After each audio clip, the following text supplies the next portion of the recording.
At 6:42 a.m. on October 24, 1944, the flight deck of USS Essex trembled under the weight of war. The sea below was glass smooth, hiding the chaos that was coming. Commander David McCampbell, 44 years old, top ace of the U.S. Navy, sat inside his F6F Hellcat, canopy half-closed, engine coughing in blue smoke. The morning air smelled of fuel, salt, and adrenaline. Somewhere beyond the horizon, radar screens showed a storm of enemy blips, more than 60 Japanese fighters closing fast from the west. "Do not engage," the voice on the radio barked. "Just shadow them. Report positions." McCampbell didn't answer. He glanced at the clock on his panel, then at the flight deck crew waving him forward. Every instinct told him this order made sense, but every memory of burning carriers told him it didn't. A mechanic leaned toward the cockpit and shouted, "They said recon only!" McCampbell smiled thinly. "Yeah," he said. "Let's see how long that lasts." The Hellcat rolled forward, tail lifting as its propeller ripped the dawn light into ribbons. From the air, the Pacific looked endless, a perfect mirror for the fight he wasn't supposed to start. He leveled out at 10,000 feet. His wingman's voice crackled through the headset, trembling. "Sir, that's 5 squadrons out there. Orders say hold back." Hello everyone. Before we begin today's video, I need your help.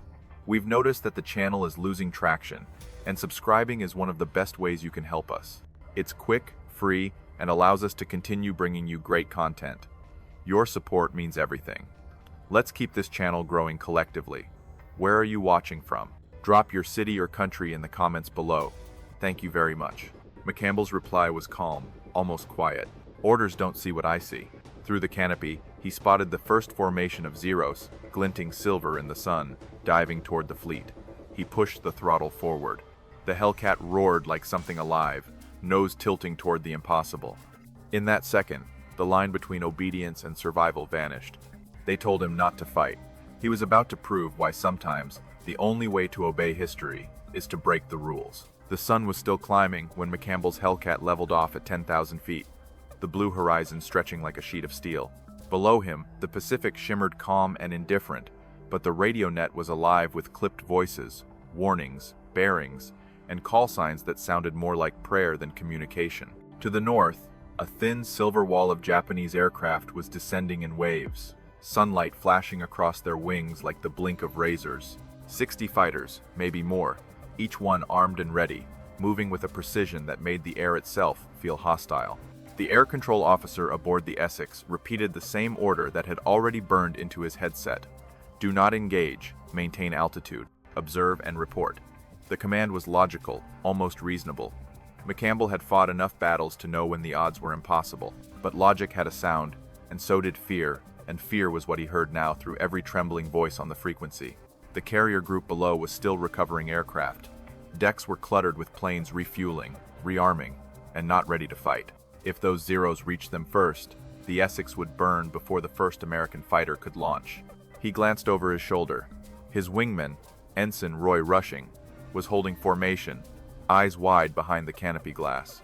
The young pilot looked down at the ocean, then back at McCampbell's plane, as if waiting for permission to breathe. McCampbell keyed his mic and spoke evenly, the way a man might talk to someone standing at the edge of a cliff. "Stay high. Cover me if you can. I'm going in." For a heartbeat, there was only static. Then a disbelieving voice from the carrier command broke in. "Negative, Commander. Maintain position. You are outnumbered 10 to 1. McCampbell didn't respond. Orders had their place, but so did instinct, and instinct told him that hesitation killed faster than bullets. He dropped the Hellcat's nose 5 degrees, feeling the aircraft tremble as it bit into the air. The altimeter unwound like a clock running out of time. Clouds whipped past, vapor trails tearing around the canopy as the engine howled in protest. His right hand was steady on the throttle, his left adjusting trim to hold the dive true. At 7,000 feet, the first Zero banked into view, its silhouette cutting across the Sunday. McCampbell could see the red circle on its wingtip, the glint of its propeller, and even the pilot's helmet glancing sideways in surprise. He waited until the angle was perfect, counted the seconds of closing speed in his head, and squeezed the trigger once. The Hellcat shuddered as its 6.50 caliber Browning spat flame. The Japanese fighter disintegrated mid-roll, fragments scattering like sparks over the ocean. "Splash 1, McCampbell said quietly, not triumphantly. The radio stayed silent. His wingman's breathing filled the channel ragged, uneven, stunned. Another formation peeled toward him, 6 planes diving together, tracer fire slicing the air in orange streaks. He rolled right, inverted, and climbed through their formation in a maneuver that every manual had warned against. His guns roared again, and another Zero burst apart in a blossom of smoke and light. The smell of cordite filled the cockpit. Sweat rolled down his neck, but his voice stayed calm. Rushing, hold altitude, don't follow me in. Somewhere far below, the Essex crew watched tiny contrails weaving in the sky like intersecting scars. They couldn't hear the gunfire, but they saw one streak vanish, then another. The ship's intercom buzzed with confused reports, one man, one plane, turning into a moving wall of defense. McCampbell leveled out at 5,000 feet, checked his ammo counters, and exhaled slowly. He'd fired 160 rounds, destroyed 2 aircraft, and saved minutes the fleet didn't have. He looked back at the horizon, where dozens more Zeros still gleamed against the sun, and whispered into his mask, "If I have to be the wall, then so be it. Eigenfab." The Hellcat banked again, sunlight flashing off its wings, and dove once more toward the impossible. The official doctrine for carrier-based fighters was written in black ink and followed with religious discipline by every pilot in the fleet. The F6F Hellcat Pilot's Field Guide, distributed in 1943, dedicated 2 full pages to a single principle: avoid engagement against numerically superior forces. It wasn't just advice, it was survival mathematics. Instructors at Pensacola had drilled it into every cadet. A lone pilot could not alter the outcome of an air raid, but he could preserve his life and his aircraft for the next mission. McCampbell had once repeated those same words to younger flyers himself, standing on the very deck that now rattled beneath the threat of destruction. The manual described every step of proper interception with clinical precision. Climb to altitude, maintain contact without closing, identify enemy formations, and call for reinforcements. Never, under any circumstance, chase the enemy into a dive or attempt a solo attack. Every maneuver, every throttle adjustment, every burst of fire was supposed to be coordinated by command. It was a doctrine built to manage chaos, not to master it. But in the clear sky above Leyte Gulf, doctrine had become a luxury that time would not afford. Through the canopy, McCampbell watched the Japanese formation growing larger, their altitude dropping as they began to fan out into attack pattern. He could almost feel the geometry of their movement, the expanding arcs, the diving vectors, the inevitable descent toward the carrier group below. He imagined the anti-aircraft crews scrambling on the Essex, loading shells, aligning turrets, praying that radar had miscounted. Every second he delayed meant another mile of ocean erased between the enemy and the fleet. He tightened his grip on the control stick and felt the leather of his gloves strain. He thought of the manual again, of its clean diagrams and tidy arrows showing the perfect engagement. None of those arrows led straight into 60 enemy fighters. None of them accounted for the sound of men dying on deck.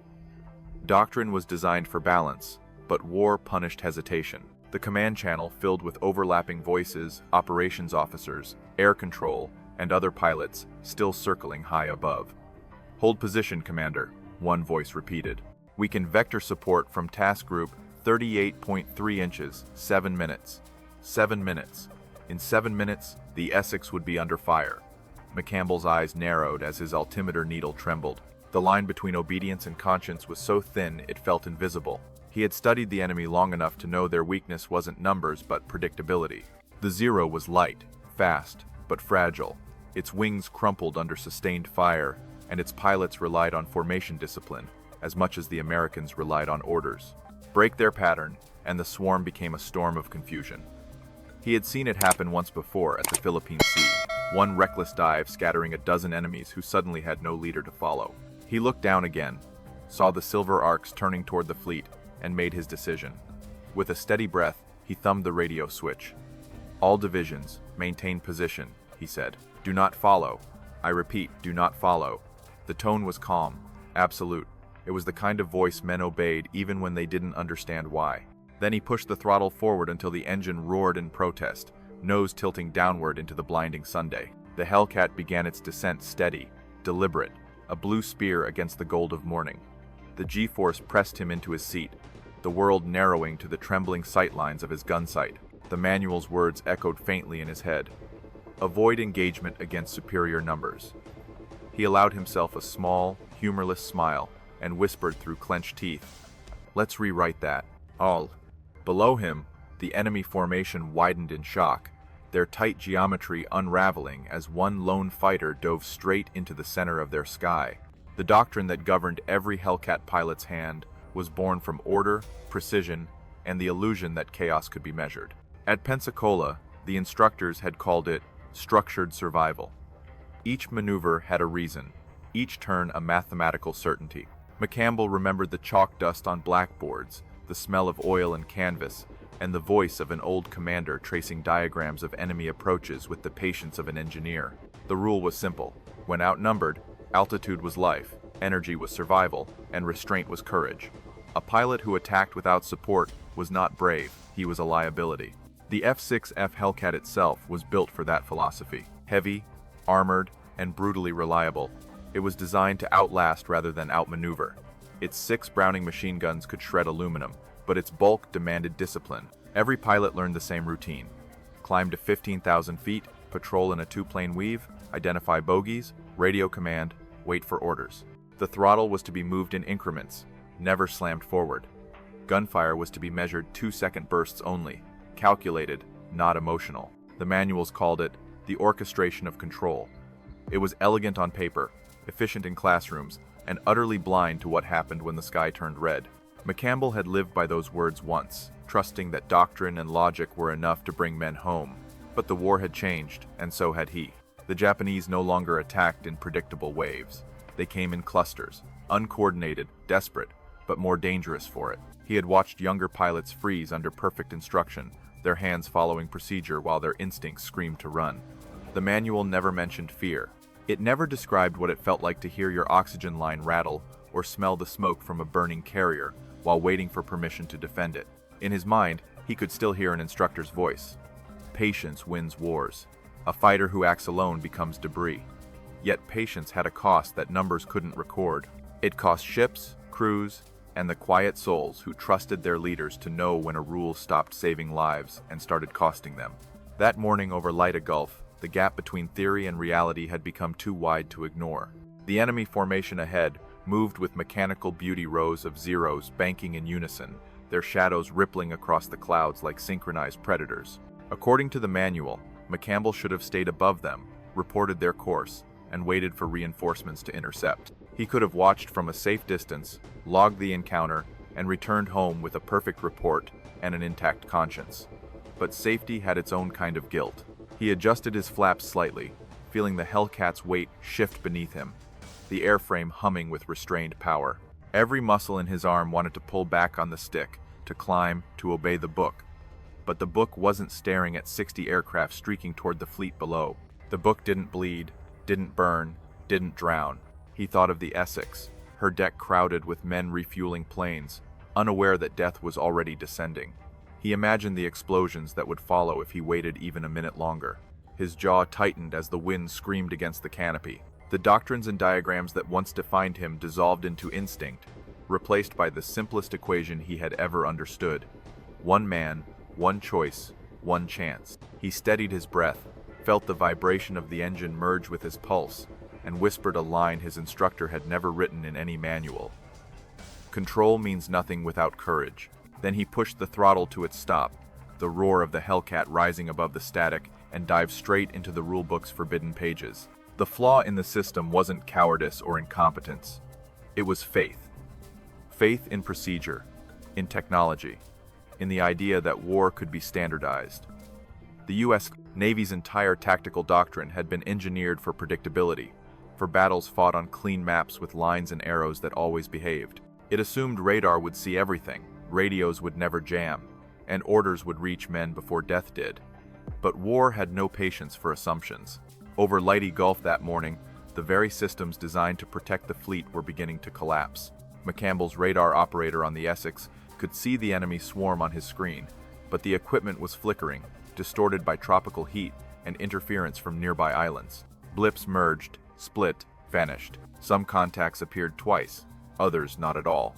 Every transmission from the air groups came seconds late, fragmented by static, delayed just enough for disaster to take shape before anyone could respond. The officers in the Combat Information Center were shouting coordinates, but none of them matched what McCampbell saw with his own eyes. From 10,000 feet, the Pacific looked deceptively calm, but the reality beneath it was a web of panic. Anti-aircraft crews scrambled to ready guns, loaders dropping shells in haste, mechanics clearing flight decks still cluttered with half-fueled aircraft. The order, "Do not engage," had been meant to buy time to organize defenses, time to align escorts, time to think.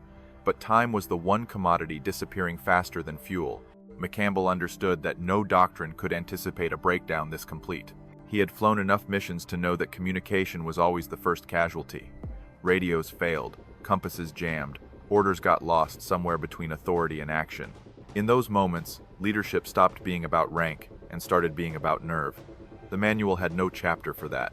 He remembered a briefing weeks earlier, where a young intelligence officer had assured the pilots that Japanese fighters were dwindling, that the enemy was desperate and would never risk a frontal assault. "They'll conserve what's left," the man had said, pointer tapping the map as if the ocean obeyed him. McCampbell hadn't argued, but he had felt the quiet unease that comes when men trust predictions more than instincts. He had seen too many desperate enemies become unpredictable. Now, watching 60 aircraft roll into attack formation, he saw proof that prediction was dead. The Japanese weren't conserving, they were gambling everything. He could almost feel their pilots' resolve, the way hunger and fury replaced logic when survival was no longer an option. They were coming for the carriers, and the Essex was first in line. He adjusted his gun sight, checking the alignment, noting the thin haze that distorted the horizon. The air trembled with static. His radio hissed with half-broken orders he no longer intended to follow. He thought of the hundreds of men below, sailors working beneath deck, pilots waiting their turn to launch, men who didn't even know they were seconds from becoming statistics in an after-action report. The manuals had promised structure, but structure required distance. At this altitude, with the enemy so close he could see the sunlight reflecting off their canopies, distance no longer existed. The battle wasn't theoretical, it was immediate, human, and unscripted. McCampbell's pulse steadied as realization set in. The only way to defend the fleet was to break every rule that had ever defined his profession. He exhaled slowly, the sound of his breath filling the headset, and looked down at the throttle. The paint around its base was worn smooth from years of caution. He pushed it forward until the lever clicked against the stop, the engine roaring like a creature freed from its cage. Below, the formation tightened into a wall of wings and sunlight. The rulebook said to wait. The sky told him otherwise. And for the first time that morning, McCampbell stopped listening to voices and started listening to the silence between them. At precisely 7:01 a.m., the Hellcat broke formation with the precision of a blade slicing through silk, its engine surging into a violent scream that echoed across the morning sea. McCampbell's gloved hand pressed the throttle full forward, the control stick trembling under the strain, and the horizon tilted into a pure, endless dive. The sky inverted, blue became silver, and gravity felt like a living thing pressing down against his chest. Every fiber of training told him to pull up, to climb, to wait for the others, but instinct had already taken command of his muscles. From the deck of the Essex, sailors looked up to see a single speck descending through the clouds, leaving a white contrail that curved like lightning.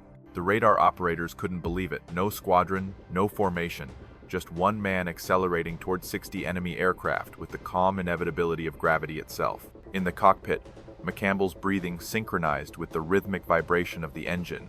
Each heartbeat felt like another round chambered, another decision made. At 8,000 feet, the air thickened, roaring through the intakes as the Hellcat reached nearly 400 miles per hour.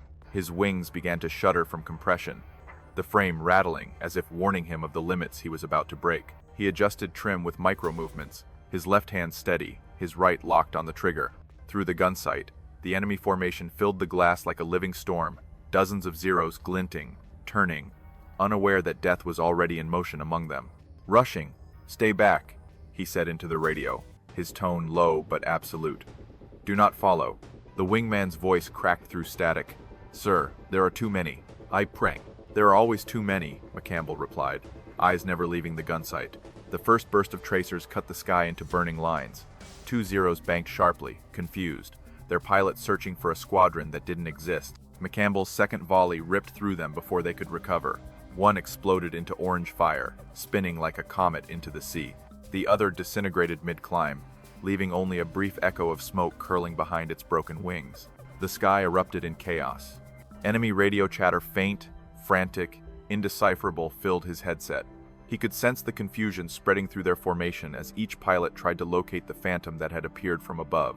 McCampbell rolled right, climbed 20 degrees, and dove again from the sun, the maneuver so fast that his body strained against the harness. The world blurred into light and sound. The second pass shredded another pair of zeros. He counted his bursts by instinct, conserving ammunition, as if the war itself were rationed through his fingertips. At 5,000 feet, tracer rounds clawed past his left wing. He jerked the stick, rolling inverted, the Hellcat slicing through the descending formation like a blade through falling leaves. Every move was muscle memory, but no manual had ever described the rhythm he was feeling now, a pattern of speed and instinct, so fluid it felt like music. Below, the carrier group's gunners watched in disbelief as black dots twisted and flared above them. "Who's up there?" someone shouted through the comms. "Who's fighting alone?" "McCampbell," another replied quietly. He didn't wait for permission. He leveled off, lungs burning, sweat pooling under his collar. His ammunition counter showed less than half remaining. He looked over his shoulder. The sky behind him was scarred with smoke trails and broken wings. The enemy formation was unraveling, their discipline collapsing under the weight of confusion. He keyed the radio again, voice steady. "Tell them to launch the rest. The sky's open now." And with that, he banked into another climb, the Hellcat's engine roaring with defiance. The Pacific stretched endlessly beneath him, the fleet still intact, and above it all, one man rewriting the physics of courage in real time. At 7:09 a.m., the line between calculation and instinct vanished completely, leaving only rhythm, velocity, and consequence. McCampbell's Hellcat surged through the broken formation like a predator made of metal and thunder, its 6 Browning guns hammering in perfect synchronization with his pulse. Each burst of fire tore through the morning haze, brief arcs of orange flame dissolving into ribbons of smoke. The Zero pilots below reacted with the precision of soldiers, but the panic of men who suddenly realized they were prey. They scattered in pairs, twisting away from the sun, breaking formation, abandoning the coordinated geometry that had made them deadly. McCampbell banked sharply left, his shoulder pressing hard against the cockpit wall as he followed the next target through a half-loop. His eyes locked on the silver flash of the enemy plane climbing desperately toward the light. He closed to 200 yards and fired a 2-second burst. The rounds walked up the fuselage, tearing through the engine and cockpit canopy in a spray of vaporized aluminum. The Japanese fighter disintegrated mid-roll, scattering across the sea like fragments of glass. He didn't celebrate. There wasn't time. The air around him was alive with motion, every sound, every vibration translating directly into instinct. His hands moved faster than thought, throttle sliding forward, stick twitching with minute corrections. Another Zero appeared from his blind spot, diving straight for him.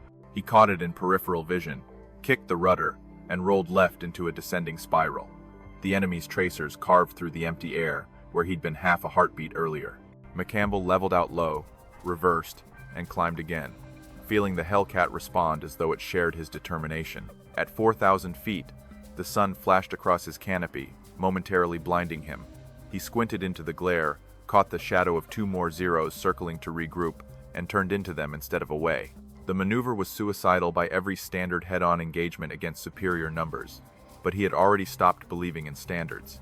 He squeezed the trigger at 600 yards. The guns roared, the recoil vibrating through his bones, and one of the enemy fighters burst into flame so violently that its own wingman flew through the explosion and vanished behind the fireball. For a second, silence returned, the kind of silence that only exists in the middle of destruction. McCampbell's ears rang. His oxygen mask smelled of metal and sweat. He looked down at the ocean, at the black streaks marking where wreckage met water, and felt the strangest calm he'd ever known. This wasn't chaos anymore. It was clarity. He climbed back toward 10,000 feet, the Hellcat trembling with exhaustion, its wings scarred with bullet holes. He checked his ammunition counter. Less than 100 rounds left, barely enough for a single full engagement.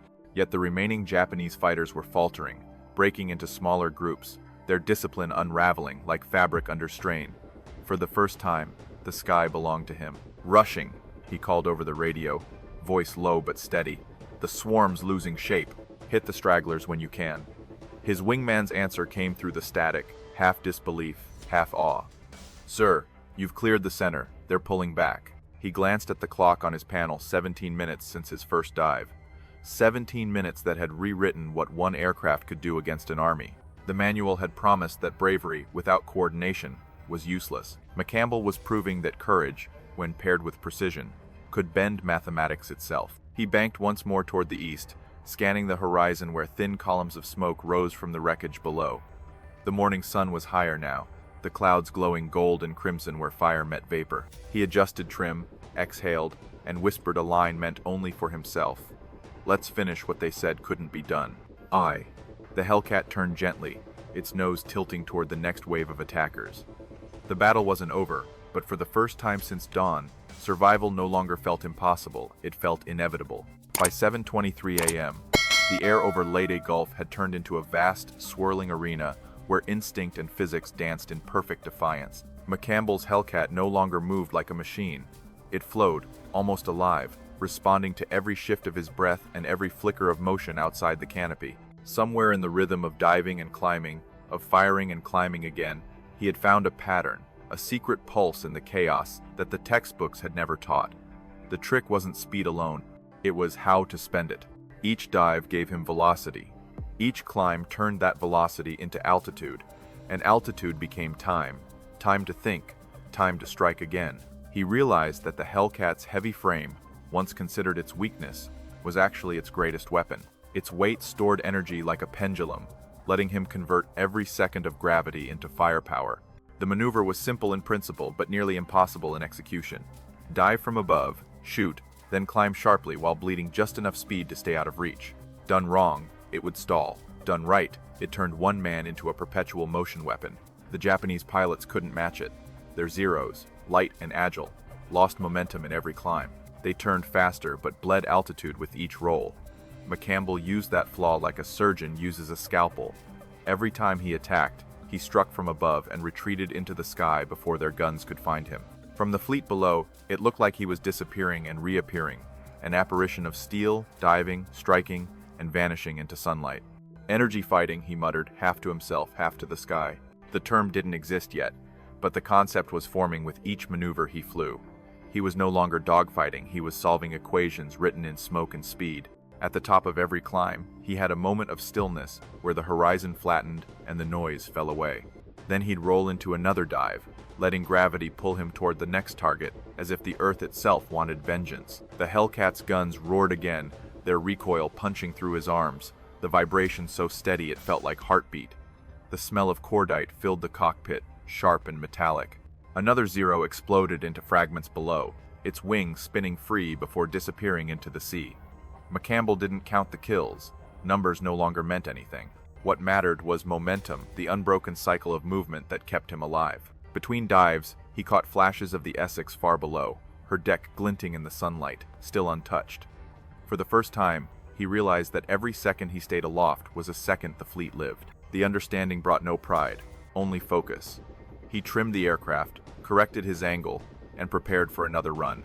His muscles moved before his mind could form thought, the sequence of actions as familiar now as breathing. A cluster of 4 Zeros regrouped ahead, trying to coordinate a counterattack. He smiled faintly beneath his mask. "You're too slow," he whispered, and rolled into a high-speed descent that blurred the horizon into a streak of white and blue. His tracers carved through the lead plane, then the second.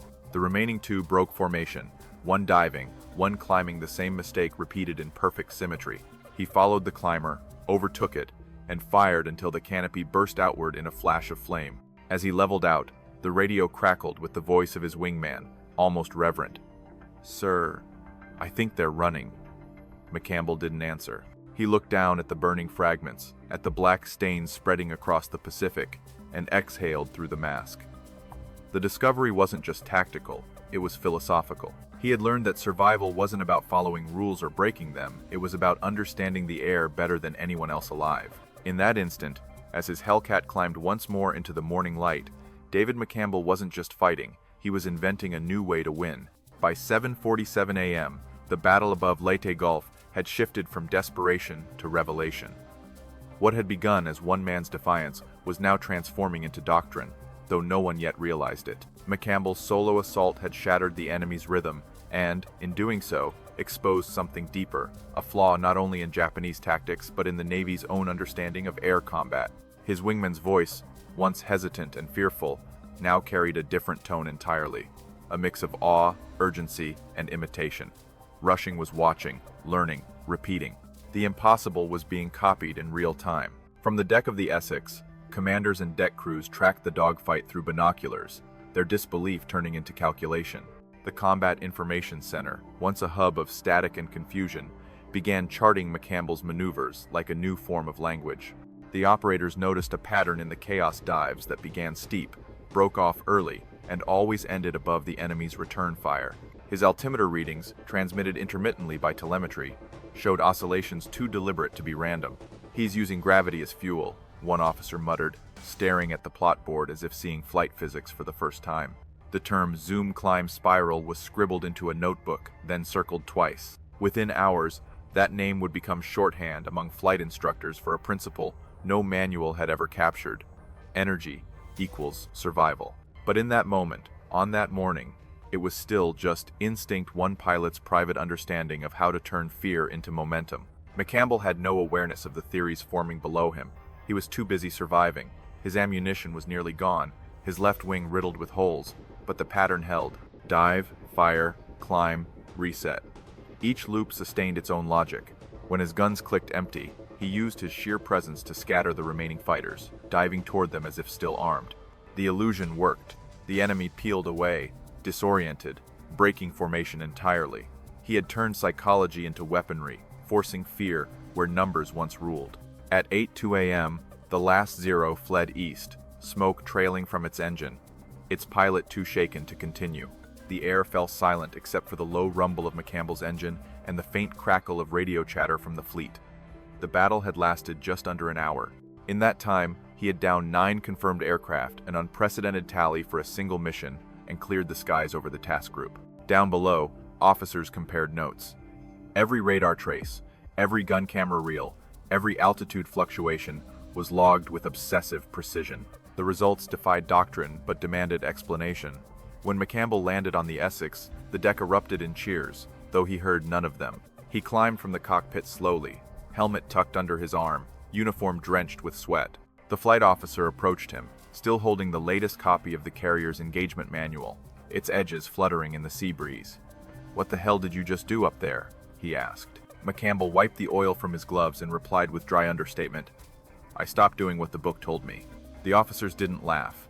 They were already revising the book. That night, diagrams were drawn, terminology drafted, and procedures rewritten. The McCampbell Maneuver, as it was informally labeled, spread across the fleet faster than orders could be approved.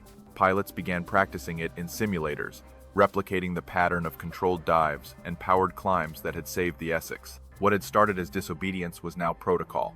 The rule, "do not engage," was quietly replaced with a new directive, "engage intelligently." McCampbell hadn't meant to change the system, but systems have a way of absorbing what works. The sky above Leyte had been his laboratory, and every pilot who followed afterward would become its students. As dusk fell that evening, a message from Fleet Command was transmitted to every carrier in the Pacific. Enemy losses confirmed tactical breakthrough. Repeat McCampbell's method as standard operating procedure. For the first time in the war, the U.S. Navy's greatest innovation wasn't built in a factory or designed by engineers. It was discovered midair by a man who refused to wait for permission.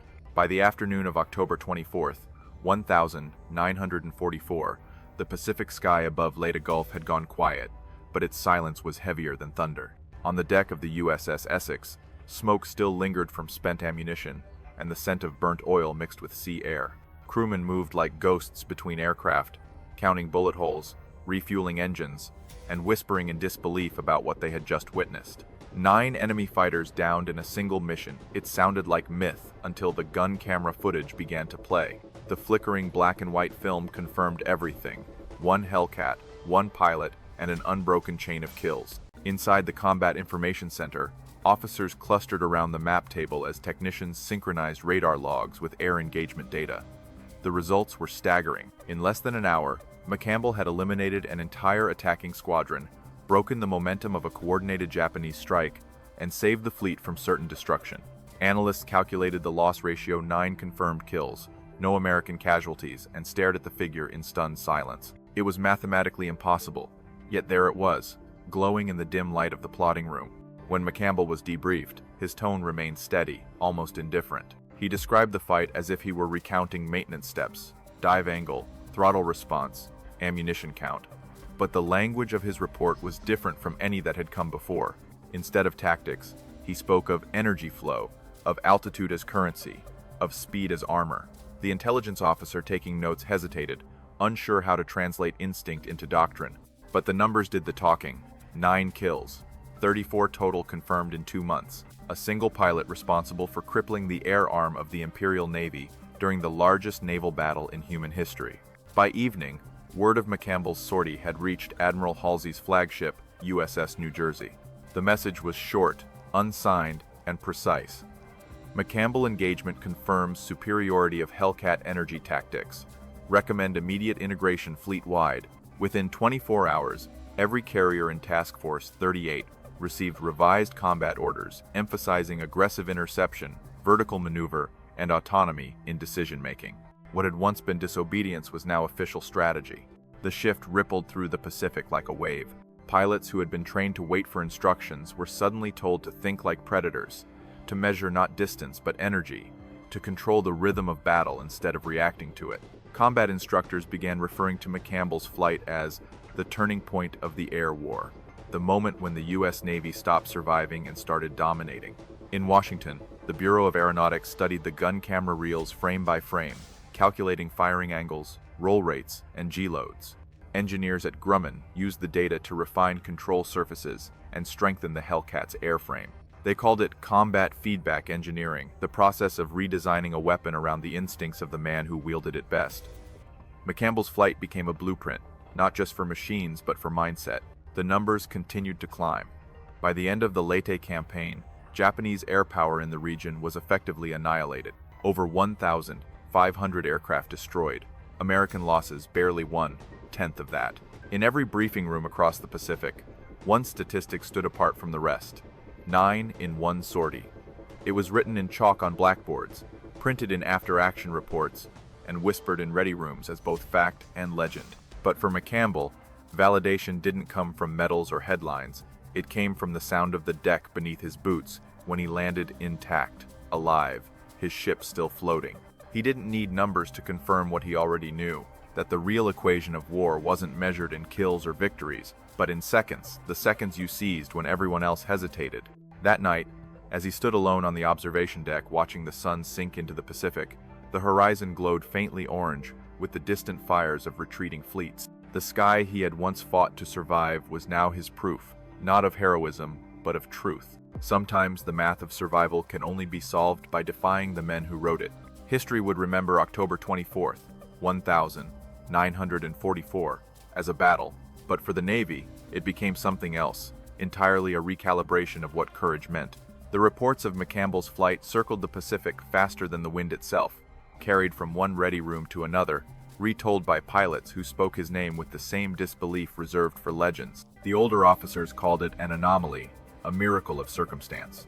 The younger ones called it proof that instinct, when trained by experience and sharpened by necessity, could outthink any order. What none of them yet realized was that his one act of defiance had begun to rewrite the DNA of aerial warfare. In the weeks following Leyte Gulf, the Essex became a floating classroom. Every pilot who launched from her deck carried a new kind of instruction, one that began not with follow procedure, but with understand energy.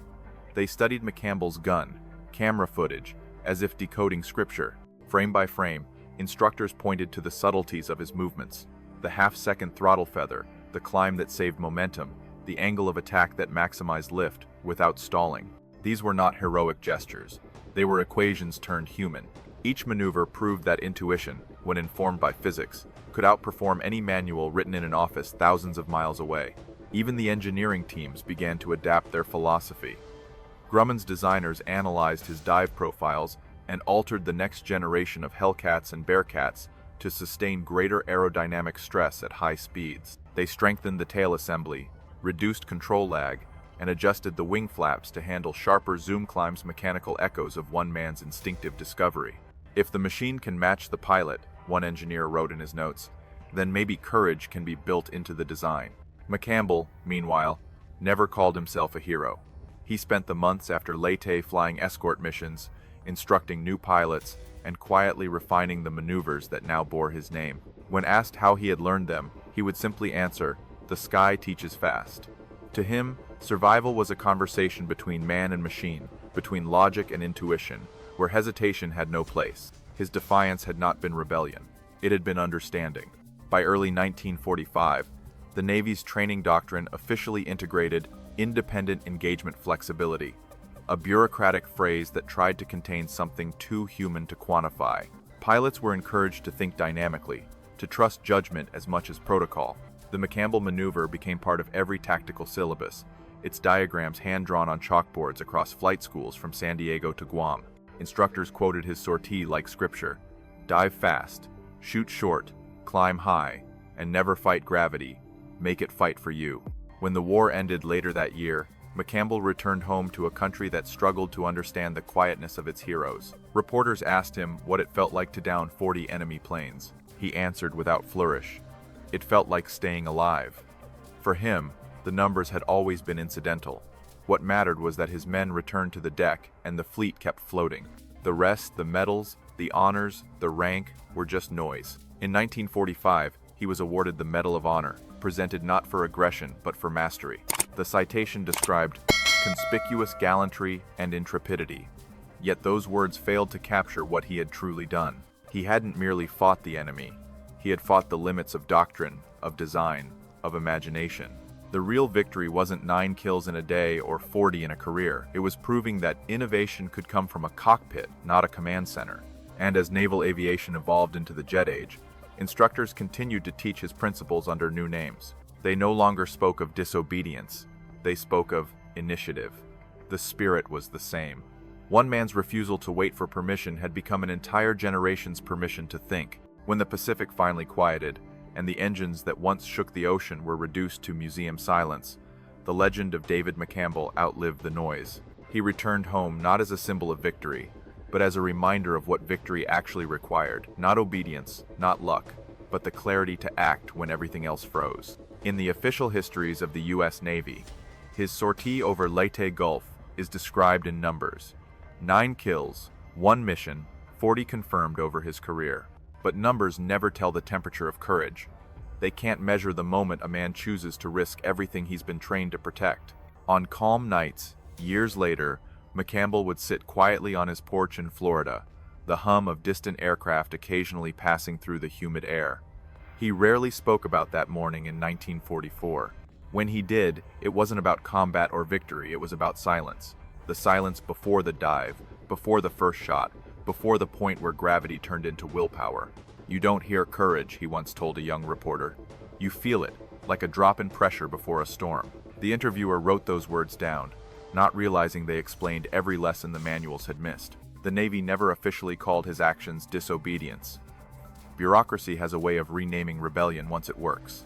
They called it initiative under adverse conditions, a phrase that fit neatly into training films and recruitment posters. But among pilots, his name became something else entirely, a shorthand for the moment instinct overtakes fear, for the rare understanding that survival isn't about following rules but understanding why they exist. Every generation of aviators since has inherited a trace of that lesson. In the jet age, as cockpits filled with radar screens and digital systems, instructors still invoked McCampbell's mantra: climb high, strike fast, think faster. It wasn't doctrine, it was memory, passed like a quiet oath between those who fly and those who fix the planes that carry them. His energy-fighting principles became the seed of modern aerial combat, influencing everything from post-war dogfight training to the way engineers designed thrust-to-weight ratios in jet fighters. But perhaps the most enduring legacy wasn't written in manuals or painted on fuselages. It lived in the mindset he left behind: the refusal to accept limits as final. His Hellcat, number 23, sits in a museum now, its bullet scars preserved under a sheen of light. Tourists walk by, reading the placard that lists his victories. Few pause long enough to understand that the real artifact isn't the plane, but the moment it represented, the instant a man looked at impossible odds and decided that the math didn't matter. For McCampbell, heroism was never the goal. He once said that the truest kind of bravery is clarity under pressure, the ability to see what must be done when no one else dares. His defiance wasn't born of arrogance, It came from a deeper loyalty to the men below, to the fleet, to the sky that had taught him everything. As the sun sets over the Gulf of Mexico, the same horizon he once defended, the sky burns the same shade of gold as it did over Leyte. The air is still, the ocean calm, and for a moment, it's easy to imagine the distant roar of a Hellcat engine rising somewhere beyond the clouds. He didn't just fight the enemy, he fought uncertainty, complacency, and the invisible walls that define what's possible. And in doing so, he left behind a truth that no war could erase, that sometimes, the only way to follow orders is to rise above them. When history writes of wars, it records weapons, victories, and losses. But what it often forgets are the moments when one man's understanding changes everything. On that morning in 1944, David McCampbell didn't rewrite history, he simply reminded it that courage, like flight, only begins when the ground lets go.